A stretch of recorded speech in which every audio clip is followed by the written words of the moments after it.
Amid everything going on at the Australian Grand Prix, Sergio Perez's difficult 5th place finish has been largely overlooked. Difficulties in qualifying meant he had to start from the pit lane, and by the time of the second red flag restart, he was up to 7th place. By normal standards of Formula 1, that's a pretty good race, but for Red Bull this season, that's pretty poor. So what went wrong for Sergio in Australia, and has he driven another wedge between himself and his team? Stick around to find out. Despite a terrible qualifying session, Checo managed to claw his way through the order to a commendable 5th position. The Red Bull driver was pleased with his work on Sunday, as he managed to limit the damage following his early exit from qualifying. Perez came into the weekend 1 point off his teammate Max Verstappen in the championship, but after his qualifying ended with him in the gravel, the Mexican started the race from the pit lane, after Red Bull opted to fit his car with a raft of new PU components under parc fermé conditions. He steadily made his way through the field all afternoon, pulling off a series of impressive overtakes, all while making the most of 3 red flags and safety cars on his way to finishing in 5th place. Asked whether Sunday's outing was all about limiting the damage, Perez said, "Yeah, I think it's as much as we could do. I mean, when you're sat in those positions. I had a really good start at the restart, the first standing start I did. I had that really good one. I jumped like 3 or 4 places, and then it was a massive mess. I had to back out of it. Otherwise, I wouldn't finish. When we look where we started and how difficult it was to pass with the DRS train that we ended up in, we managed to limit a bit the damage from yesterday. Like I said in the intro, by normal Formula 1 standards, he drove an exceptional race. People have received Driver of the Day for far less impressive drives, and he got the award for his day's work. But the RB19 is a different beast this year. With DRS open, they're far quicker than anyone else in the field. They easily top the table through the speed trap in Australia. Lewis Hamilton has described their car as a rocket, saying he hasn't ever seen someone overtake him so quickly in Formula 1. Even when the car in front has DRS, the RB19 is still far faster. With 4 DRS zones around Albert Park, even with his pit lane start, Sergio Perez should have found it easy to breeze through the field. In Saudi Arabia, Verstappen managed to go from 15th to 2nd in half a race length. I know, Checo isn't on the same level as Verstappen, but I still expected more from him. His drive in Australia gets even worse though when you look past the final placings. With 6 laps to go, when Magnussen hit the barrier and brought out the red flag, Checo was 7th and 2 seconds behind Lance Stroll. At the race restart, he went straight on into the gravel at turn 1 and was 11th by the time he rejoined. It was a mistake that looked exactly like the one he made at turn 3 in qualifying. If it hadn't been for Pierre Gasly removing himself from the race and Carlos Sainz getting a 5-second penalty, he would have finished 7th, and if the race order hadn't been reset, he wouldn't have finished in the points at all. Pit lane to 5th sounds like an outstanding drive, but Checo needs to thank his lucky stars it was as good as it was. At the start of the weekend, he said that he was ready to fight for the Formula 1 World Championship, and Red Bull was now ready to give him every single opportunity to challenge for it. It was a big claim, but if he could continue to secure 2nd place behind Max and make the most of his teammates' mistakes, then it wasn't an impossibility.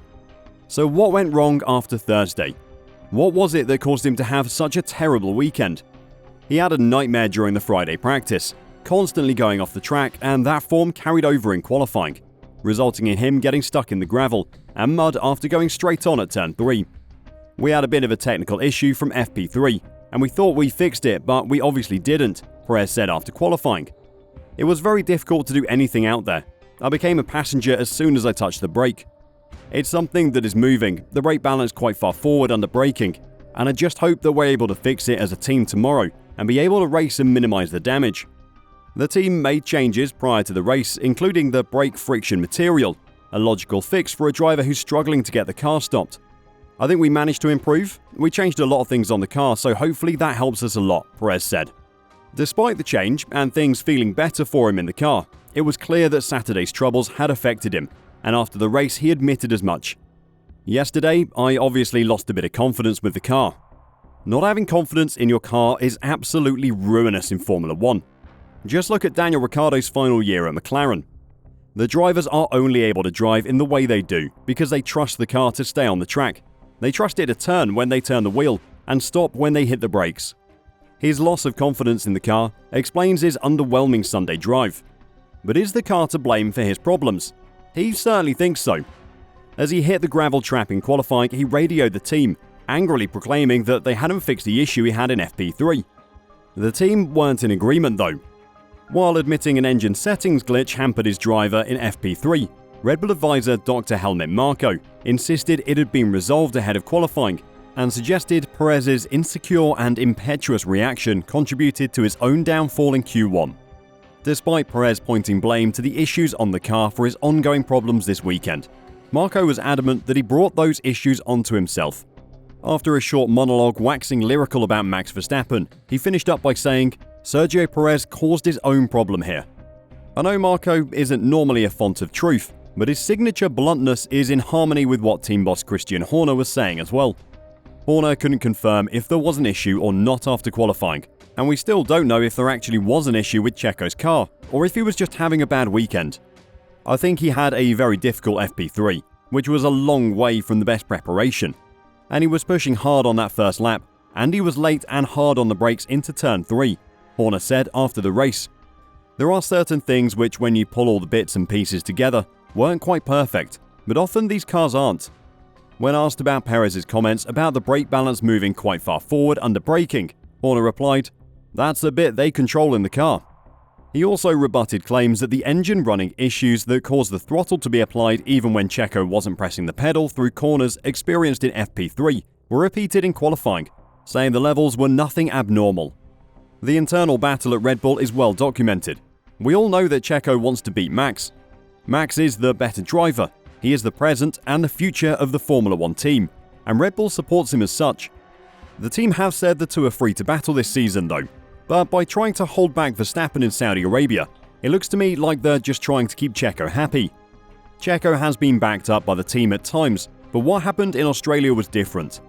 Sergio was saying the car had issues, but the team weren't backing that claim up. They thought Checo was the problem, and it is weekends like the Australian Grand Prix that prove to Red Bull that Checo can't compete with Max for a world championship. You can't have bad weekends when your only competition is your teammate. Checo can't expect Max to have bad weekends like he does because there isn't any history of him doing so. Saudi Arabia should have been a bad weekend for Max, but despite starting 15th on the grid, he easily cleared the rest of the field. We'll never know if he had the pace to catch Checo and fight for the race win, but the team had to hold him back from trying. Perez can be as angry as he wants at his team, but he only has himself to blame. The team aren't going to do him any favours in his fight with Max, and if he blames his bad weekends on them instead of taking responsibility, then they aren't going to start doing him favours anytime soon. Do you think Checo is to blame for his tough weekend in Australia? Or was there actually a problem with the car that Red Bull aren't admitting to? Let us know your thoughts in the comments down below, and until next time, drive safe and bye for now.